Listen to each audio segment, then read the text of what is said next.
저는 이제 인사드릴 텐데 광고 컨설팅 본부 5팀의 이상민 팀장이라고 합니다. 네. 제가 좀 기회들이 좀 많았어요, 개인적으로. 이런 것들을 공부하다 보니까 외부 강사로 활동하기도 하고, 그래서 GA 관련해서는 그래도 여러분보다는 조금은 더 잘 알고 있다고 생각해서 지금 이 자리에 좀 서게 되었습니다. 그래서 여러분들이 마케터로서 사실 주력 매체들이 몇 개가 있으실 거예요. 나는 메타를 잘한다, 나는 네이버를 잘한다. 저는 구글이었어요. 저는 구글과 네이버 SA를 좀 잘한다. 그래서 저는 주력 매체는 이렇게 되어 있다 라고 생각해 주시면 될 것 같아요. 하나하나 알려드리면, 구글 애널리틱스 4, 이게 도대체 뭔데? 요거 구글 GA4란 뭔지에 대해서 소개해 드리는 시간을 가질 거고, 그게 유니버셜 애널리틱스라고 부르는 GA3랑 도대체 무슨 차이가 있는 것인데 라고 하는 시간, 그리고 이벤트, 세션, 세그먼트, 이렇게 부르는 내용들이 용어가 정확히 어떤 뜻인가에 대해서, 그리고 측정 기준, 측정 항목에 대해서도 이게 도대체 어떤 거냐 하는 것들을 설명을 해 드릴 겁니다. 그리고 GA4를 설치하는 실습을 가지게 되실 건데, 여러분들 티스토리 블로그라는 게 있으실 거예요. 카카오에서 만든 블로그인데 이게 가입도 되게 간편하고 HTML 편집이 가능하기 때문에 GA 좀 실습을 하실 수가 있어서 요거를 설치하는 실습을 한번 가져보고자 하고, 그리고 설치가 완료되었는지 확인하고 나면 기본 이벤트가 잘 설치가 되었는지 실시간 보고서를 통해서 이게 설치가 정말 잘 되었고 유입도 정확히 잘 체크가 되는지 확인하는 시간을 가질 거고, 그리고 카페24 기타 호스팅사에서 어떻게 설치를 하는지, 이게 여러분들 광고주분들이 가장 많이 요청을 하실 거예요. GA4 저희가 설치하려고 하는데 어떻게 설치하면 되나요? 근데 다른 것들은 사실 되게 쉬워요. 근데 카페24만은 좀 다른 특성을 가지고 있는데 이것도 제가 제 노하우를 좀 공유를 해드릴 거고, 그리고 가장 꼭 보고서 확인하는 팁을 여러분들한테 조금 알려드리려고 합니다. 그래서 기본 보고서를 좀 확인하고 맞춤 보고서를 생성해 보기도 하고, 심화로 뭐 탐색 보고서든 뭐 퍼널 보고서든, 그리고 이런 것들을 확인하기 위해서 데모 계정이란 게 있어요. 구글에서, 구글 애널리틱스에서 너네 데모 계정이란 게 있으니까 이걸로 한번 테스트를 해봐라 라고 만든 것들이 있거든요. 그래서 이거를 통해서 보고서를 좀 확인하는 실습을 해보려고 합니다. 그리고 제가 구글 애널리틱스를 통해서 실제로 광고주 분들한테 GA4를 사용해서 좀 많은 성공을 이루었던 케이스 2가지를 가져왔고, 그리고 인사이트를 도출하는 팁 같은 것들을 알려드리면 과정은 끝납니다. 그리고 두 번째 같은 경우에는 구글 태그 매니저에 대한 얘기입니다. 사실 구글 태그 매니저 하면 사실 여러분들이 처음 입사할 때 꿈꿨던 마케터의 영역보다는 개발자의 영역으로 들어가실 거예요. 코드 생성이 어떻고 뭐 맞춤 변수가 뭐 어떻고 태그니 트리거니 어려우실 거예요. 근데 되게 요거를 간단하게 할 수 있는 방법들에 대해서 설명을 해 드릴 겁니다. 그래서 가장 여러분들한테 꿀팁은 뭐냐면 템플릿이라는 게 있어요. 전자상거래나 이런 것들을 가장 쉽게 설치할 수 있는 것들이 있어서 팁을 알려드리게 될 것 같고, 그리고 처음부터 다시 설명을 해드리면 GTM은 도대체 뭔데, 이게 뭐가 필요한데, 이게 왜 필요한데에 대해서 설명을 해드릴 거고, 그리고 태그, 트리거, 변수, 이게 도대체 뭔 내용인지에 대해서 설명을 해드릴 거고, 그 다음에 레이어가 뭔데, 이 레이어 구성이 뭔지에 따라서 좀 설명을 또 듣고, 이 레이어를 실제로 작성해 보기도 할 겁니다. 트리거 설정을 통해서 장바구니 단기의 이벤트를 설정하는 것도 한번 해보실 거고, GTM을 통해서 문의 완료 이벤트 측정하는 거, 이거 광고주 요청 진짜 많은 작업이죠. 이걸 어떻게 하면 되는지에 대해서 쉽게 설정하는 거, 좀 복잡하게 설정하는 거, 케이스에 따라서 설명을 해드릴 거예요. 그리고 실습하는 시간도 가질 겁니다. 그리고 아까 말씀드렸던 카페24라는 플랫폼에서 전자상거래를 설치를 할 텐데 기트허브를 이용해서 템플릿을 쓸 겁니다. 이것도 그냥 그렇구나 일단 알고 계시고, 그날 다시 설명을 해드릴 겁니다. 그리고 GA4에서 연동 플랫폼이 GTM 말고도 되게 다양해요. 그래서 GCP라고 부르는 구글 클라우드 플랫폼이 있는데 그 중에서도 파이어베이스와 빅쿼리에 대해서 소개를 한번 해드릴 거고, 근데 빅쿼리는 사실 딥하게 들어가진 않을 거예요. 사실 빅쿼리는 어떤 거냐면 데이터 항목이 진짜 많은 업체들에서 이걸 조금 더 하나의 클라우드 플랫폼에서 좀 다루는 건데, 사실 대행사 입장이 저희가 다루기는 쉽지 않아요. 인하우스 마케터가 아니면. 그래서 빅쿼리는 그냥 내용 소개 정도, 연동하면 이런 기능들이 있더라 정도에 대한 개요 정도만 해보려고 합니다. 그리고 GitHub나 데브툴이란 또 기타 참고 플랫폼이 있는데 이런 것들도 설명을 한번 해드릴 겁니다. 그 다음에 루커 스튜디오를 쓸 겁니다. 데이터 스튜디오라고 예전에 불렀고요. GA4가 그냥 데이터가 노출돼서 숫자가 뭐 어떻게 되어 있다라는 게 GA4라면 루커 스튜디오라는 거는 이걸 시각화할 수 있는 플랫폼이에요. 그래프를 그리고 그 다음에 뭐 도표를 만들고 하는 이런 것들이 있는데 루커 스튜디오를 좀 잘 활용하는 방법에 대해서 쭉 나열해 볼 겁니다. 그리고 아까 제가 저만의 팁을 좀 알려드린다고 했잖아요. 구글 애널리틱스가 단순히 분석하고 이런 시스템이 아니라 광고 타겟 세그먼트를 수집하는 기능도 해요. 그래서 서드 파티 데이터로서 구글 에즈에 연동을 해서 구글 애널리틱스 4에 축적되는 타겟 세그먼트를 구글 에즈의 상에서 적용을 해볼 겁니다. 그래서 데이터 세그먼트를 만들 거예요. 요거 실습까지 하면은 전체 내용이 마무리가 될 겁니다. G4에 대해서 먼저 설명을 해 드릴 건데, 자, 구글 애널리틱스란 뭐냐면 웹이나 앱 방문자들의 행동과 상호작용을 추적하고 분석하는 로그 분석 도구입니다. 그러니까 쉽게 말하면 우리 홈페이지나 우리 어플에 들어온 사람들이 뭐 하고 어떻게 이탈했고 언제 이탈했고 얼마나 많이 체류했고 얼마나 많이 구매했고 이런 것들을 다 분석할 수 있는 툴이라고 보시면 될 것 같은데, 근데 모든 이런 툴들이 사실 종류가 굉장히 많아요.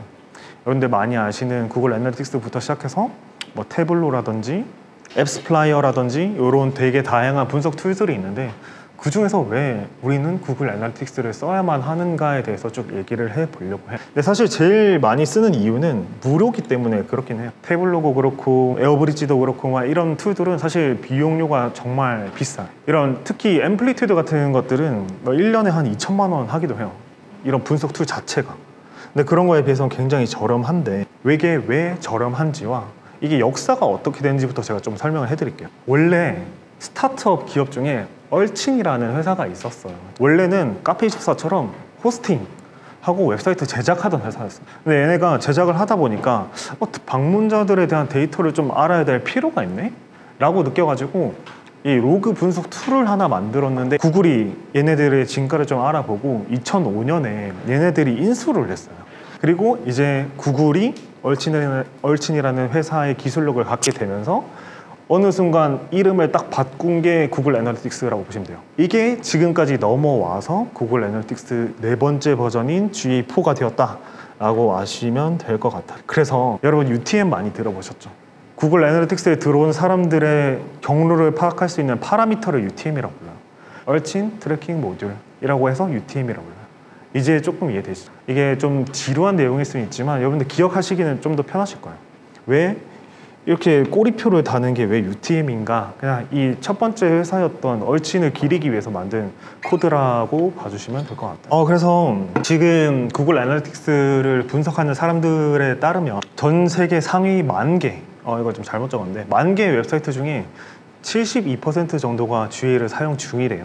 되게 많이 쓰고 있죠. 자, 그러면 유니버셜 애널리틱스라고 하는 UA와 구글 애널리틱스 4, 요 3버전과 4버전의 차이를 한번 쭉 설명을 해드리려고 해요. 유니버셜 애널리틱스를 관통하는 단어는 뭐냐면 얘네는 특정 폼에 갇혀 있어요. 그러니까 얘네는 히트 방식인 세션 기준으로 데이터를 수집하는 플랫폼이고, 이 구글 애널리틱스 4의 모델은 이벤트 단위로 상호작용을 할 수 있다라고 봐주시면 될 것 같은데, 우리가 이거 좀 말은 좀 어려워요. 히트 방식이 뭐고 세션이 뭐고 이건 말이 어려운데 조금 이해하기 쉽게 말씀을 드리자면 구글 애널리틱스 4는 뭐가 다르냐면 우리가 하나하나 다 뜯어볼 수 있어요. 세그먼트라는 항목을 이용해서 데이터 필터링이 가능하고 사용자의 하나의 행동 하나마다 다 측정할 수 있어요. 모든 상호작용을 다 측정할 수 있어요. 스크롤 내렸네, 구매했네, 장바구니 담았네, 참여했다가 세션이 종료됐어. 모든 행동을 세그먼트 단위로 다 측정을 할 수가 있는 게 구글 애널리틱스 4라고 보시면 될 것 같고, 얘네들은 그냥 맞춤 보고서로 너네 보고 싶은 대로 그냥 봐라 라고 만든 게 구글 애널리틱스 4거든요.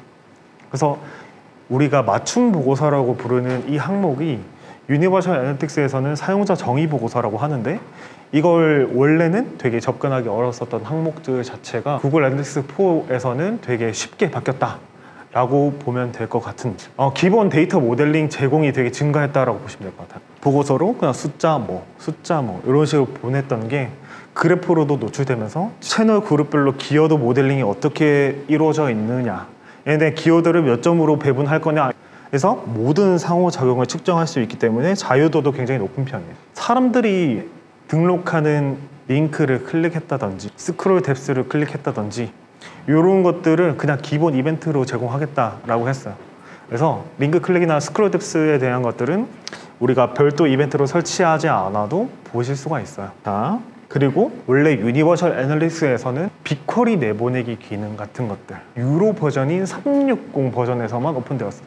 360은 그냥 유로 버전이고 데이터를 훨씬 더 많이 쓴다라고 생각을 하시면 될 것 같은데, 원래는 여기서만 유로로 오픈되어 있던 것들이 그냥 공짜로 쓸 수 있어. 대신에 빅쿼리 사용할 때는 돈을 줘. 이런 식으로 바뀌었어. 그리고 모바일 어플리케이션용 분석은 파이어베이스에서만 됐었어요. 그러니까 데이터를 수집하고 분석하는 것 자체는 원래 파이어베이스에서만 됐었는데, 근데 여기서는 파이어베이스 자체도 통합을 해버렸어요. 파이어베이스가 뭐냐고 하냐면 어플리케이션의 전환을 측정할 수 있도록 하거나 아니면 어플리케이션의 데이터를 분석할 수 있는 플랫폼, 그러니까 웹용 구글 애널리틱스가 파이어베이스예요. 구글이 또 인수를 해가지고 어플용 이렇게 만든 게 파이어베이스인데, UA에서는 분리되어 있던 게 GA4에서는 통합을 시켰다라고 이해하시면 될 것 같아요. 그래서 이런 워크스페이스를 활용하는 부분들은 되게 무료로 바뀌었다라고 이해하시면 될 것 같고, 그리고 파이어베이스에 대한 데이터를 긁어와서 구글 애널리틱스 자체에서도 보실 수 있게 바뀌었어요.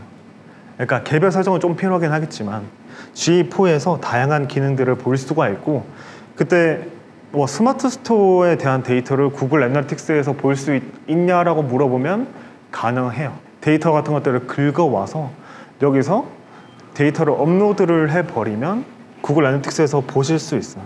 그러니까 이제 GA4에서는 30개 내외의 기본 보고서가 사람들이 좀 액세스하기 쉽게 바뀌어가지고 외부 데이터를 활용하는 등의 자유도가 되게 커졌다 라고 이해하시면 될 것 같아요. 그러니까 결론을 얘기하자면, 차이점을 좀 크게 좀 설명을 해드리자면, GA4에서는 머신러닝 기능 자체를 탑재했어요. 그러니까 자동으로 인사이트를 내주는 기능도 있어요. 사실 밑에 GA4를 보시다 보면 오른쪽 아래에 조그마한 네모난 칸으로 해가지고 인사이트라고 떠요.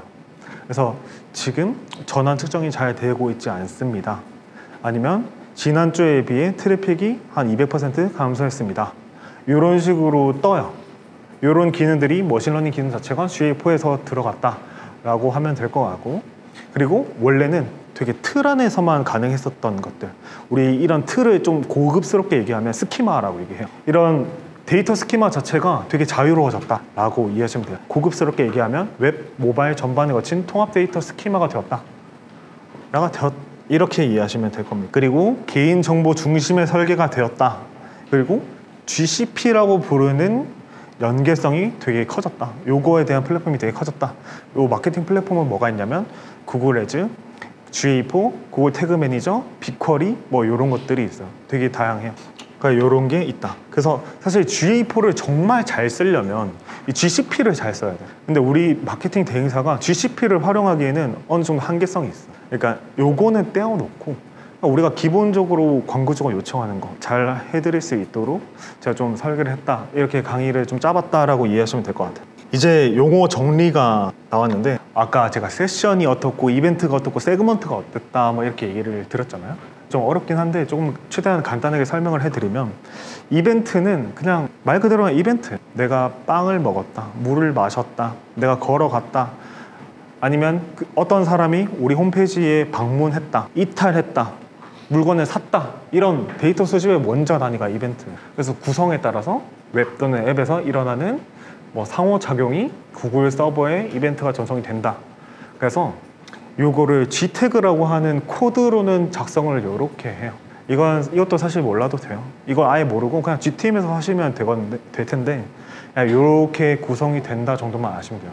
대괄호가 있고 쌍따옴표에 이벤트라고 가로 닫은 다음에 가로 다시 연 다음에 네임, 이벤트 네임은 이니시에이트 체크아웃, 결제 시작 이벤트, 이렇게 되어 있다. 이게 G태그의 코드 중에 하나다. 이렇게 이해하시면 될 것 같고, 근데 이때 구글 애널리틱스의 기반은 쿠키라고 부르는 ADID를 기반으로 해요. ADID 내에서는 고객의 가명 아이디 자체가 난수로 표현이 돼요. 그래서 예를 들면 클라이언트 아이디 자체는 이런 식으로 구성이 되어 있는 사람이 결제 시작 이벤트를 진행했더라라는 코드가 요거예요. 이해되시죠? 근데 만약에 내가 자동으로 수집하고 싶어. 그러면 클라이언트 아이디에다가 맞춤 매개 변수를 넣으면 자동으로 클라이언트 아이디를 수집할 수 있어요. 요걸 기반으로 쿠키 설정을 동의한 사람들한테 나 너네 정보를 마케팅 정보로 다시 활용을 할 거야. 이렇게 해서 이걸 자체를 수집할 수도 있어요. 이런 게 되더라 정도만 이해하시면 될 것 같고, 그래서 G태그로서 이런 식으로 이루어진다. 이벤트, 이번에 북스타트. 이게 쌍따옴표나 이런 거 좀 다르긴 한데 이거 진짜 모르셔도 돼요. 그래서 원래는 이런 이벤트를 설치를 하려면 모든 개별 스크립트가 원하는 이벤트마다 다 설치가 돼야 돼요. 누가 구매했더라, 장바구니 들어왔더라, 스크롤 뎁스 얼마까지 했더라, 그런 모든 이벤트가 사실 페이지마다 다 설치가 되는데 그게 쉽지는 않잖아요. 이거를 정말 GA4를 정말 딥하게 보시려면 이런 내용들이 필요해요. 근데 저희는 사실 그게 필요하진 않아요.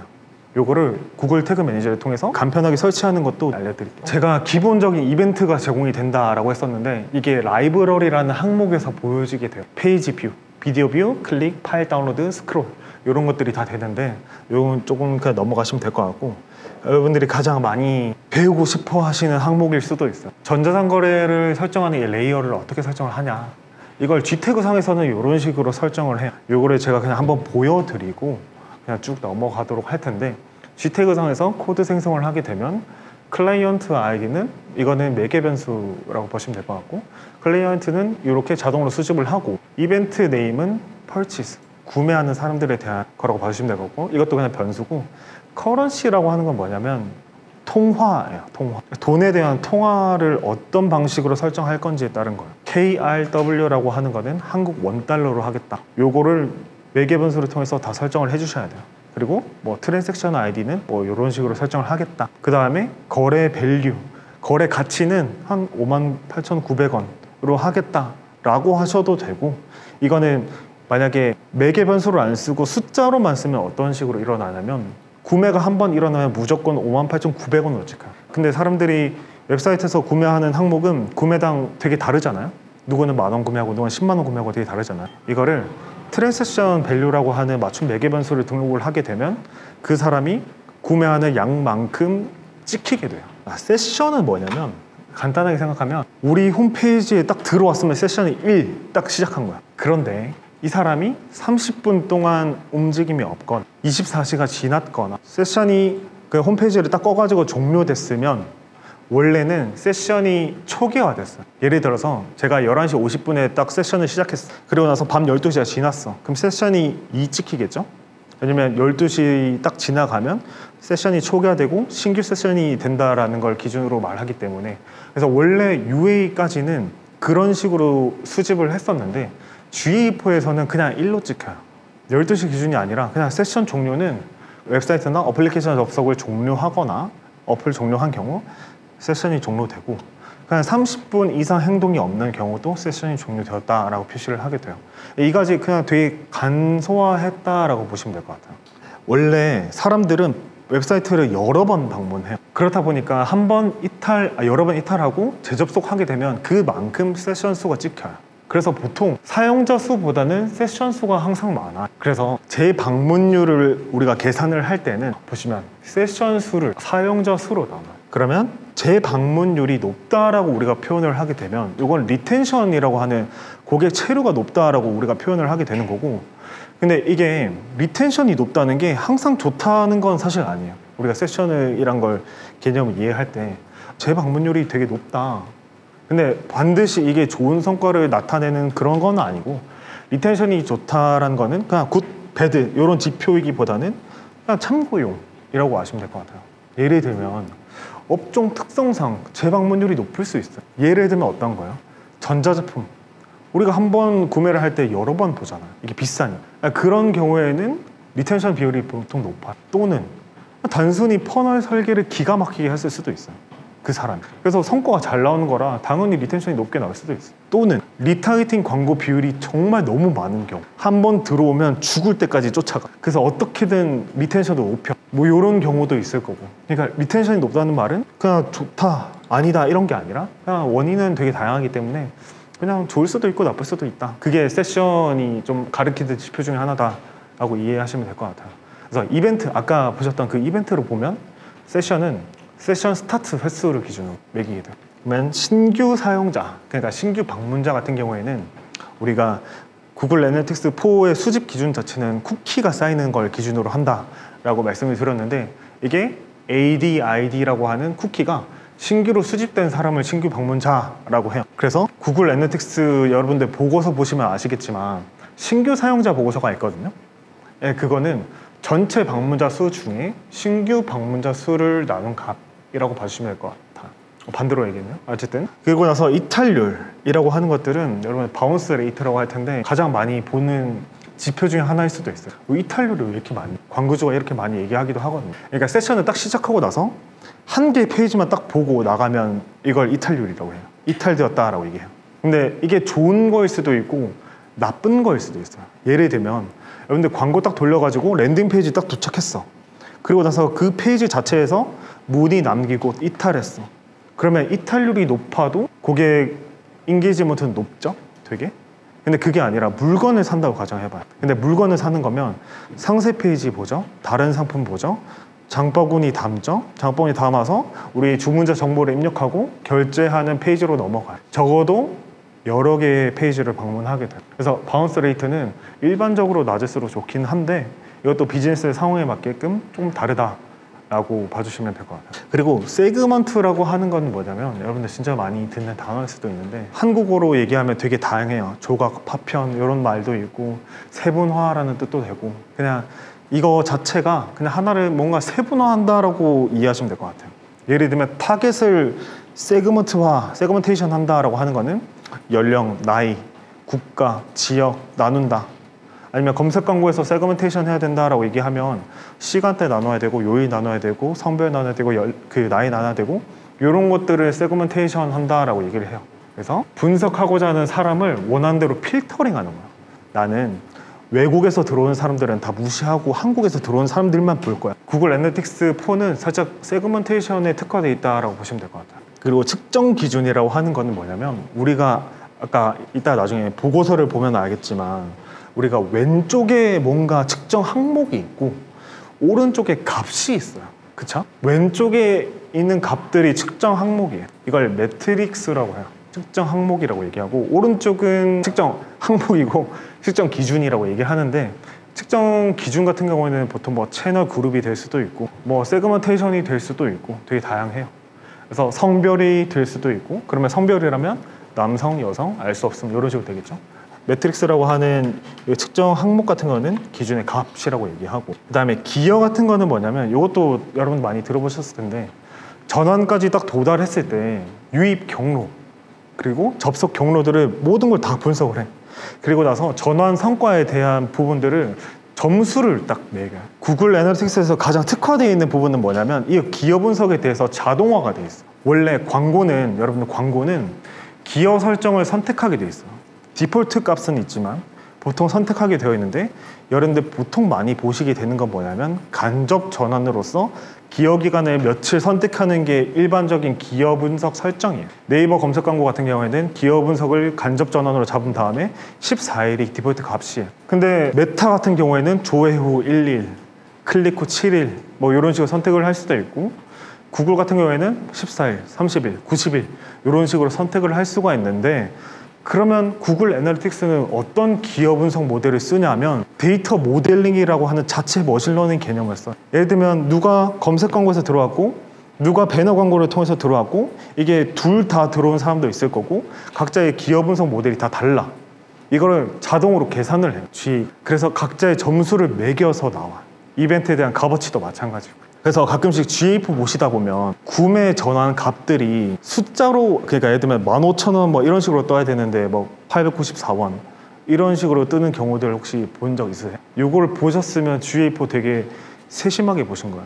전환 가치가 894원 이런 식으로 우리 홈페이지에는 설정되지 않은 값 포인트를 많이 썼다 하더라도 평소에는 우리한테 잘 뜨지 않는 값들이 떴다면 이거는 기여 분석 모델이 자동화돼서 간접 전환이 좀 찍혔다라고 생각하시면 돼요. 그래서 기여도 분석 보고서가 있으실 거예요. 이따가 다시 한번 보실 건데 퍼널 기획이나 구성이나 피드백 같은 것들도 다 GA를 통해서 할 수가 있다라고 보시면 될 것 같고, 아까 제가 얘기한 터치포인트에 어떻게 분배할지 요거에 대한 얘기가 있는데, 아까 이게 데이터 기반이에요. 지금 GA를 딱 설치하면 기본값 자체가 요거일 거고, 요즘은 사실 선택을 할 수가 많이 없을 거예요. 지금 선택을 하게 되면 지금은 요거 2개밖에 안 남아 있을 건데, 한 올해 초까지만 하더라도 이걸 다 선택을 할 수가 있었어요. 근데 GA에서 이걸 좀 삭제를 했더라고요, 요 밑에 것. 그래서 요거 2개가 거의 2개밖에 없다라고 이해하시면 될 것 같고, 데이터 기반이 자체 머신러닝 알고리즘을 통해서 구분하는 값. 그래서 이벤트별 가중치를 채널 그룹이나 아니면 특정 항목별로 구분을 해요. 그리고 마지막 간접 클릭이 여러분들 광고에서 설정하시는 기어 설정이다 라고 이해하시면 돼요. 첫 번째 클릭 같은 거는 그냥 첫 번째 클릭에 딱 주겠다, 이런 식으로. 처음에 오가닉 들어왔고 유료 들어왔고 다이렉트 들어왔으면 오가닉이 계속 시키겠다. 여러분들 기어 분석에 대한 얘기가 나와서 말인데, 처음에 GA4를 쓸 때는 사실 통합 분석이 가장 핵심이었어요. 예를 들면 어떤 거였냐면, 여러분들 광고 성과들 좀 분석하시다 보면 알겠지만, 예를 들어서 어떤 광고주의 광고 성과를 분석을 했는데 네이버에서 100만 원 매출이 생겼대요. 메타에서 100만 원 매출 생겼대요. 저 200만 원 매출 저희가 만들었어요 라고 쳤는데 쇼핑몰에서는 150만 원밖에 없는데요? 라고 하는 경우가 있어요. 그건 뭐냐면 서로의 통합 기준이 되게 다 달라서 그래요.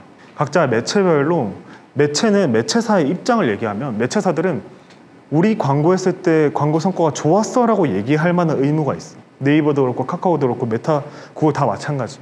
우리 게 좋으니까 우리 거 써 라고 얘기할 만한 의무가 있어요. 근데 이거를 통합적인 기준으로 따져보면 실제로 너가 진짜 매출을 만든 거 맞아?